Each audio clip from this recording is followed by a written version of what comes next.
Good afternoon सबको। Welcome है इस बुक लॉन्च इवेंट में। मैं हूं सौरभ सैनी और मुझे बहुत खुशी हो रही है कि मैं आज अध्ययन बुक्स की तरफ से यह सेशन होस्ट कर रहा हूं। थैंक्स सबको जो यहां आए हैं ताकि हम ऐसे ऑथर्स को सेलिब्रेट कर सकें जो न्यू सोच लाते हैं और हमारे अंदर कन्वर्सेशन को स्पार्क करते हैं। आज हम लॉन्च कर रहे हैं एक पावरफुल बुक को जिसका नाम है beyond levels by doctor Anupama Hariharan. आइए इस बुक के बारे में जानते हैं। बियॉन्ड लेबल्स एक इमोशनल और ऑनेस्ट जर्नी है। आइडेंटिटी, बिलोंगिंग और इंसान की नीड की बात करता है कि हमें सोसाइटी के बॉक्सेस से अलग देखा जाए। ये बुक LGBTQIA प्लस कम्युनिटी के लोगों की रियल स्ट्रगल्स दिखाती है, उनके इमोशंस, ड्रीम्स, फियर और सोसाइटी के स्टिग्मास को समझने की कोशिश करती है। 3 पार्ट्स में स्टोरीज मिलती हैं, separate worlds, cracks in facade और बिल्डिंग्स ब्रिजेस। हर एक कैरेक्टर अपनी प्रेजुडिस और साइलेंस से फाइट करता है और खुद को डिस्कवर करते हैं। यह बुक बताती है कि वल्नरेबिलिटी ही असली स्ट्रेंथ है और एम्पैथी ही वो ब्रिज है जो दो अलग दुनियाओं को कनेक्ट करता है। आइए अब ऑथर के बारे में जानते हैं। Doctor Anupama Hariharan beyond labels और एम्बर ऑफ माय सोल की ऑथर हैं। दूसरी बुक के लिए इन्हें 21st century Emily Dixon award मिला था। ड्रीमर हैं, पोएट हैं, ट्रैवल और चॉकलेट का क्रेज है, म्यूजिक का शौक है और हर राइटिंग वार्मथ और ऑनेस्टी मिलती है। अपने प्रोफेशन में डेंटिस्ट हैं और प्रोजेक्ट मैनेजमेंट भी कर चुकी हैं। उनका बिलीफ पेशेंस सेंटर्ड प्रैक्टिस में है। वुमेन फोकस इनिशिएटिव के लिए काफ़ी वॉलंटियर करती हैं और मेंटर, ट्रेनर, स्पीकर के रूप में भी एक्टिव हैं।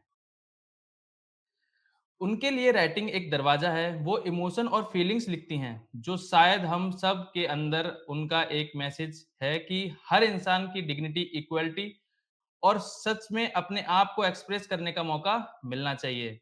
डॉक्टर अनुपमा हरिहरन की स्टोरी सिर्फ बुक नहीं है, वो कन्वर्सेशन बिगिन करते हैं और सोसाइटी को थोड़ा और समझने और कंपैशन की तरफ ले जाते हैं। चलिए अब वेलकम करते हैं डॉक्टर अनुपमा हरिहरन को। हेलो मैम, कैसे हैं आप? Hello, hi Saurav. I'm really happy to be here. How are you? Ma'am मैं बिल्कुल ठीक हूँ। बुक लॉन्च के लिए काफ़ी बधाई हो मैम। Thank you. हम एक्साइटेड हैं आपकी बुक बियॉन्ड लेबल्स एक्सप्लोर करने के लिए। चलिए शुरू करते हैं। मेरा पहला क्वेश्चन आपसे ये है, आपकी बुक का नाम बियॉन्ड लेबल्स है। क्या इंस्पिरेशन थी इस नाम के पीछे और आपको क्यों लगा कि ऐसी स्टोरी लिखना ज़रूरी है और लोगों को बॉक्स में नहीं डालता, जो लोगों को बॉक्स में ये नहीं डालता? जी। एक्चुअली ये बुक मैंने स्टार्ट किया था almost 4 and half years back as a concept. So जी। इसमें बहुत सारे कैरेक्टर्स हैं जो एक्चुअली रियल लाइफ से ही इंस्पिरेशन लिया है मैंने। सो लिखते वक्त आई रियलाइज दैट जब आप स्टडी करते हो पूरा, आप एक-एक कैरेक्टर को जब स्टडी करते हो, आप उनको डेवलप करना शुरू कर देते हो बुक के लिए, तो आपको एक ट्रेंड दिखता है उसमें। समझ में आता है कि आप पैदा ही होते हो एक लेबल के साथ और मरते भी हो एक लेबल के साथ ही सोसाइटी में। So आप जी। Mister, Mrs, doctor, engineer, whatever it is, you're always given a label, okay? And that carries forward to the LGBTQI community also. मतलब आप कभी भी डिस्क्राइब करेंगे तो कोई मूवी डायरेक्टर है या फिर कोई है तो द गे डायरेक्टर और द लेस्बियन डायरेक्टर और जी। The trans activist. सो आप मतलब वो लेबल में ही कन्फाइंड हो जाते हो। जब आपका नाम ही शुरू होता है एक लेबल से, तो लोगों का ध्यान ऑटोमैटिकली वो लेबल की तरफ ही जाता है। उसके पीछे जो इंसान है, उसको उसकी तरफ इतना ध्यान नहीं होता है लोगों का, because they start identifying you with that label alone. अभी वो लेबल किसके लिए क्या इंटरप्रिटेशन और क्या मायना रखता है, वो उसके हिसाब से आपको मतलब देखते हैं वो। सो मैं ये नहीं चाह रही थी कि आप सोसाइटी में मेरे को ये ऐसे कोई मूवमेंट शुरू करना है actually with my books that आप इंसान को इंसान जैसे देखें, what is beyond that label, actually what that person is made of, as a human being, आप उसको इंसानों जैसे जाने rather than confining them within labels. I think that was the main crux of my book. जी ma'am, ये Yeah. आपने काफ़ी गहरी बात कही, जो आज की जनरेशन और आज के सभी मतलब अभी ऑडियंस को हमें समझनी चाहिए कि हमें किसी को लेबल नहीं देना चाहिए। जी, ये बहुत गहरी बात कही। तो मेरा अगला क्वेश्चन है, आपकी बुक 3 पार्ट्स में डिवाइडेड है, separate worlds, cracks in facade and building bridges. आपने ऐसी स्ट्रक्चर क्यों चूज़ की? ये एक लेयर्ड राइटिंग स्टाइल है एक्चुअली। सो जी, आप जब लेयर्ड राइटिंग में आप कॉम्प्लेक्सिटीज़ बिल्ड करते हो प्लॉट में इवेंचुअली, तो आपको क्या करना होता है, पहले तो आप कैरेक्टर्स बिल्ड करते हैं। तो if you don't understand what your characters are all about, you don't have an understanding into what their problems are, challenges are, and with the result आपको ये भी नहीं मालूम होता है कि ठीक है वो किस हिसाब से उसको ब्रिज करने वाले हैं। आप क्रैक्स ही आपको पता नहीं है, उनके कॉम्प्लेक्सिटीज़ आपको पता नहीं है, तो आप क्या फ़िल करेंगे? सो स्टार्ट ही हुआ है स्टोरी कैरेक्टर्स के साथ। हर एक का एक-एक जी, स्टोरी है। देयर आर मल्टीपल प्रोटैगनिस्ट्स और मल्टीपल आई वुड से characters in the whole book or players in the book. Each of them develop through the pages or the chapters. And उसमें क्या होता है फिर एक लेयर्ड स्टाइल में धीरे-धीरे उनके लाइफ में कॉम्प्लेक्सिटीज़ शुरू हो जाते हैं। Those are the cracks that I am talking about really. तो उनको ऑन द सरफेस तो आपको बहुत अच्छा लगता है कि फर्स्ट चैप्टर में वो ऐसे दिखाते हैं जैसे सब कुछ तो ठीक है, मैं तो तैयार होके जा रही हूँ मेरे काम के लिए। Just as an example but बाद में आपको समझ में आता है कि उनके अंदर में कितनी तकलीफ़ें हो रही हैं, वो कितना सफ़र कर रहे हैं या स्ट्रगल कर रहे हैं इंटरनली एंड वो जब पानी सर के ऊपर हो जाता है एंड देन जब आपको ये सब लोगों को एक साथ लाना होता है बेसिकली, तो कहीं न कहीं आपको you want to bridge that gap also.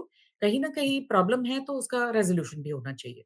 So I think the whole layered writing was moving towards that वैसा। जी, जी, जी, ग्रेट मैम। स्टोरी शुरू होती है अनाया के चैप्टर से, जहाँ वो प्रिटेंड करते हुए दिखाई देती है। इस थीम से शुरू करने का क्या रीज़न था? अनन्या एक्चुअली बहुत ही इंट्रिगिंग कैरेक्टर है। मेरे खुद के लिए भी वो बहुत ज़्यादा इंट्रिगिंग थी। जी, I am not very feminine in my outlook in that sense. I mean the typical वो नेल पेंट लगाना या फिर ये मुझे भी नहीं होता है ज़्यादा। फॉर हर character I actually had to do all of these things to see how she feels in that.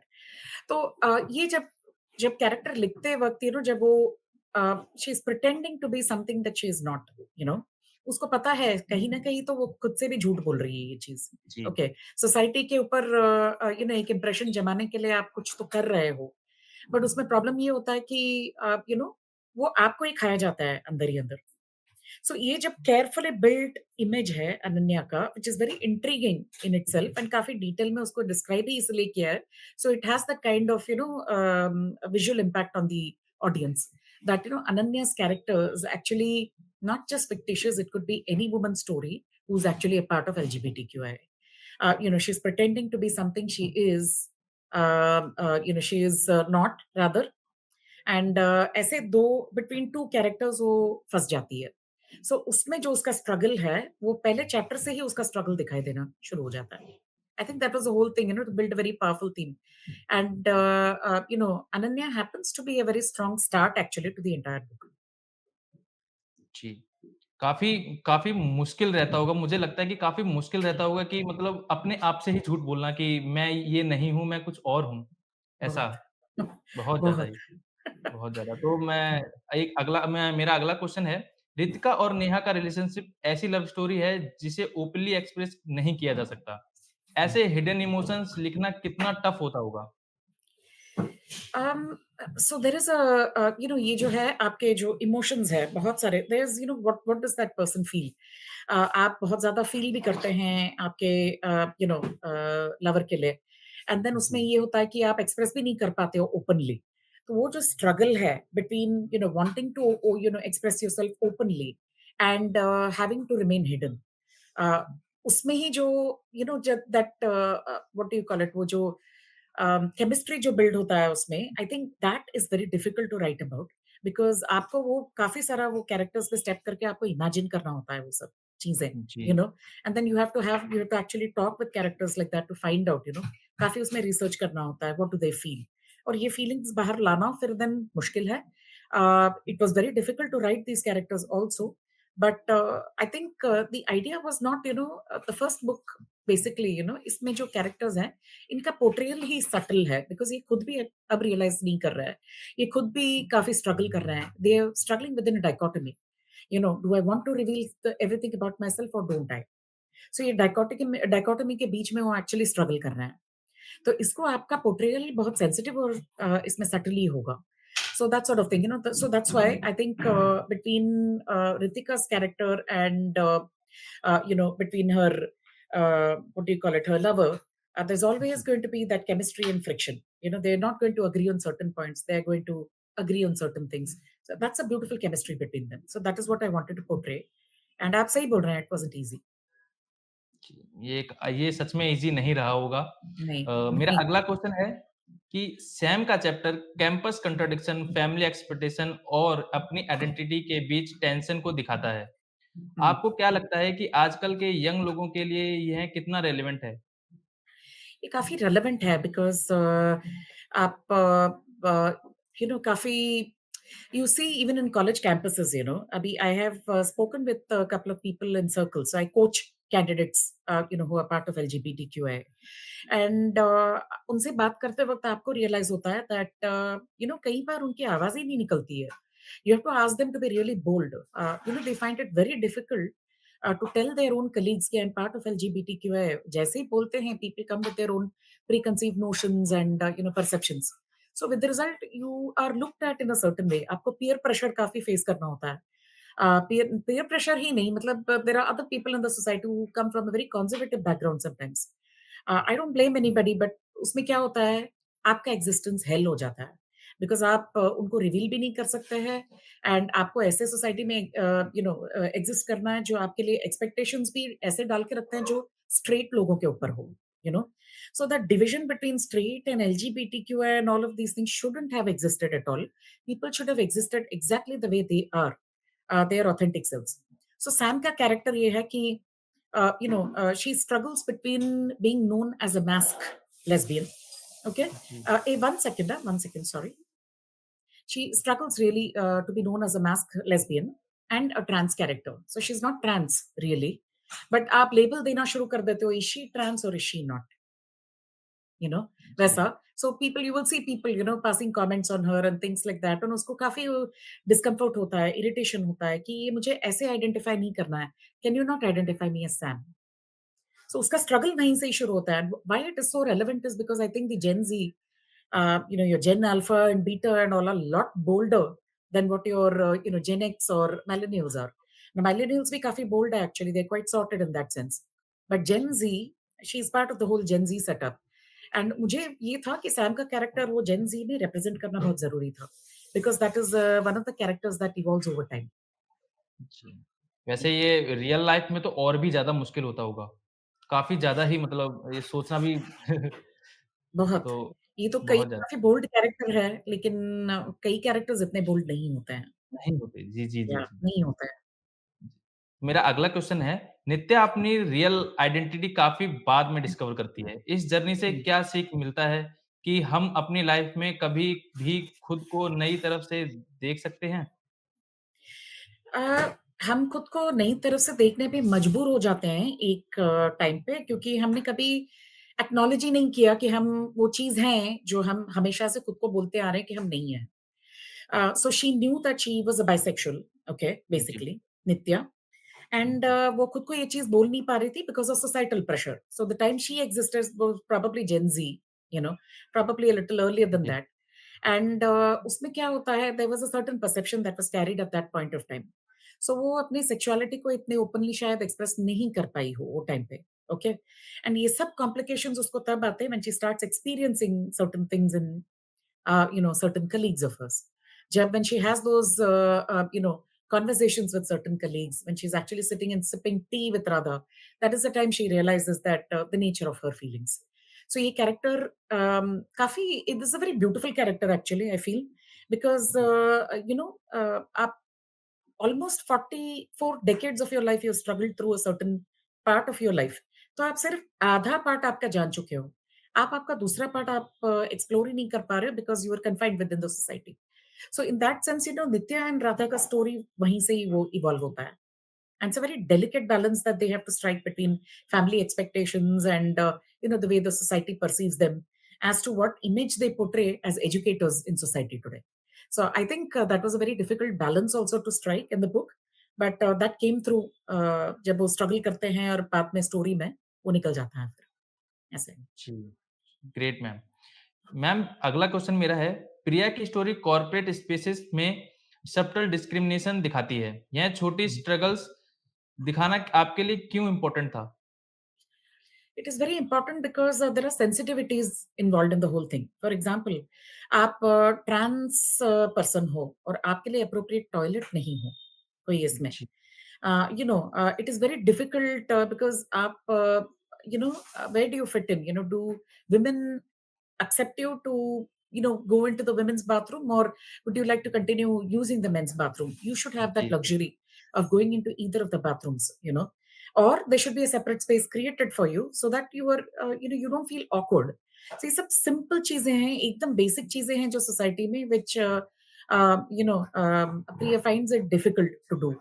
And जब ये simple conversation शुरू करती है, it is swept under the carpet, saying that it's not a big deal, but it's a जी, big deal for this person, right? उसका basic self respect आप रख नहीं रहे हो, तो फिर बाकी सब तो आप छोड़ ही दो।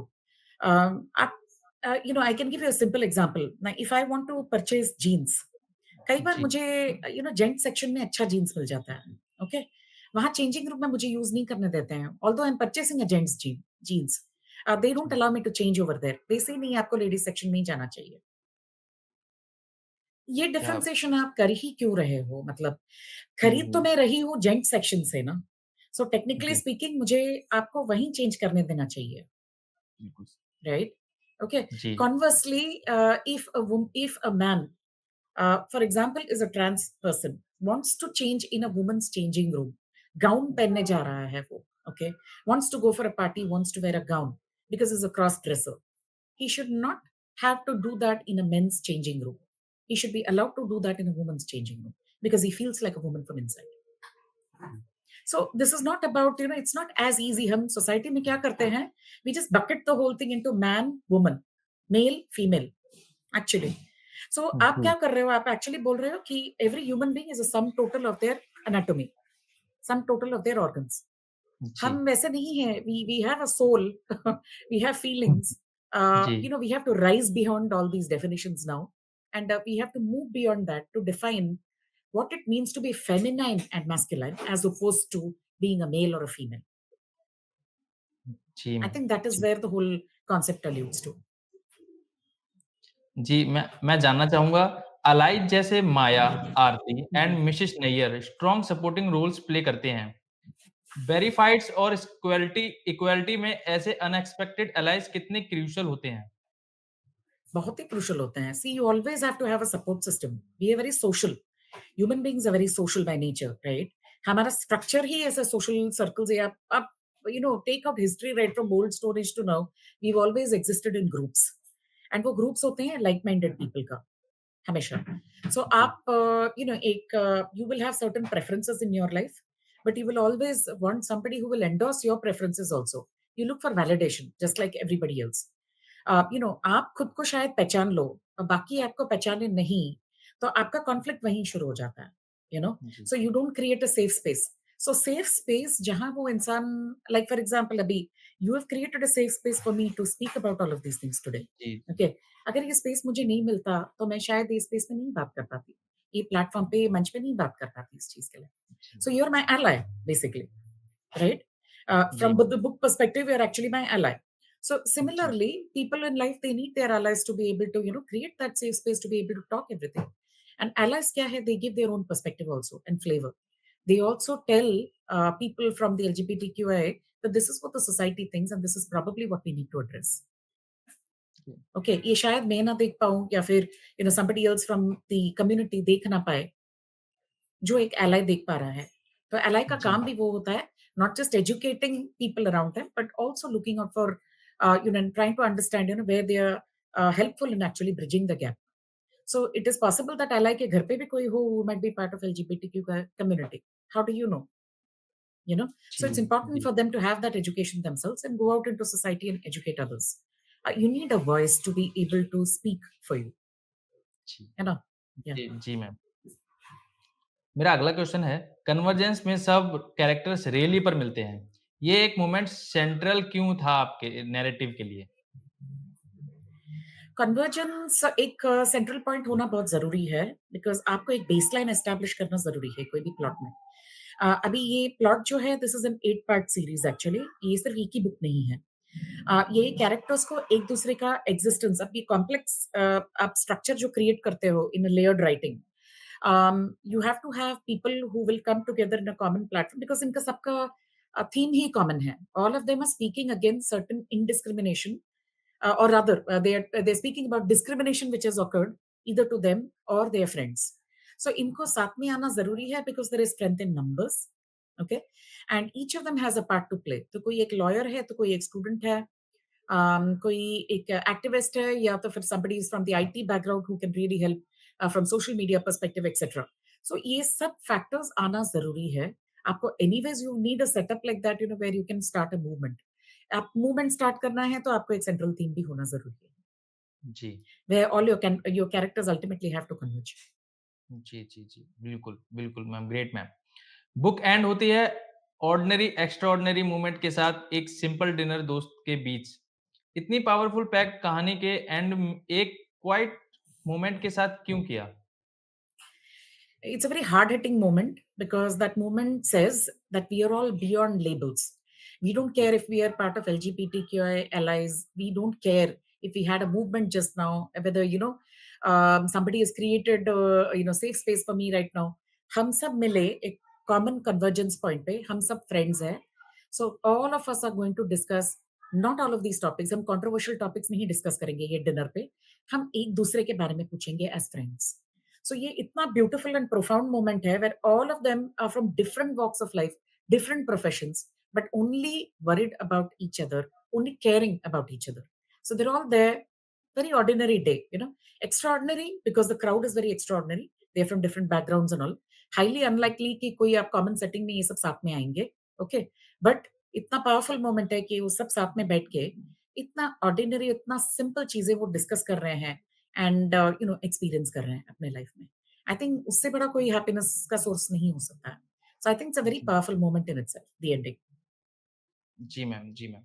हर कैरेक्टर अपनी ट्रुथ जीने का करेज ढूँढता है। क्या आप कहेंगे कि ऑथेंटिसिटी की जर्नी ही बुक का असली हर्ट है? Yes, authenticity is the key, authenticity is the heart of that book, it is the heart beats of that book, I would say. जी। जी ma'am. Thank you so much ma'am और for आपके insights के लिए और इस book के लिए जिसने हमें सोचने और महसूस करने और ह्यूमैनिटी को डीपली समझने का मौका दिया। Thank you so much ma'am. Thank you Saurabh, I am very happy to be here today. Thank you. Thank you ma'am. सभी व्यूअर्स को थैंक यू। लाइक, शेयर और सब्सक्राइब करना मत भूलना। ऐसी ही इंस्पायरिंग ऑथर्स, टॉक्स और कन्वर्सेशन के साथ हम आते रहेंगे। धन्यवाद।